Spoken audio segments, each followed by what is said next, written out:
Hello, my name is Martin Blythen and this is Getting Started with Excel 2013. Before we delve into the lessons, I'd like to give you a quick introduction to the course and a little bit about myself first. So in this course you are going to learn, first of all, a short background of Excel and what you can do with it, some basic Excel terminology. We're going to look at how you can work with cells, rows, columns and sheets in Excel. How to navigate all the menus in Excel 2013. At this stage you won't know what all the buttons do, but I want to give you an overview of how to find your way around the menu system. I'm going to give you an introduction to charts, so we're going to draw some basic bar and pie charts, and I'm going to give you an introduction to formulas. So we're going to cover how to perform a sum, an average and a count formula in Excel.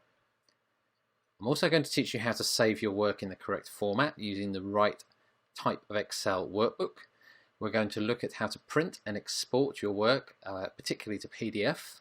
I want to take you over some basic best practice principles that will put you in really good stead for when you use Excel going forwards.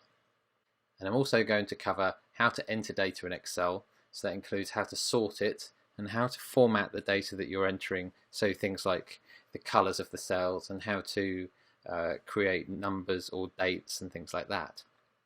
And finally, we're going to cover some keyboard shortcuts. That's going to help you speed up your use of Excel. And I've also included in the course material a great shortcut cheat sheet which you can download and have at your desk. So a little bit of background about myself. I've been working in banking and consulting since around 2005 in the UK, in London and in Edinburgh.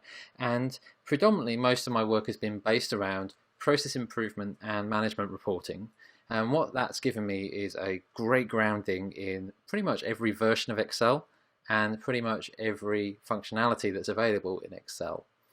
And I've also built up a range of sort of best practice principles that I try to use in all my work, and you'll find throughout this course and my other courses that I try to pass on those best practices to you, because it's taken me years of experience to really hone my use of Excel to what it is today, and I think that it's quite easy for me to pass that information on to you. I think you'll get some great benefits from it.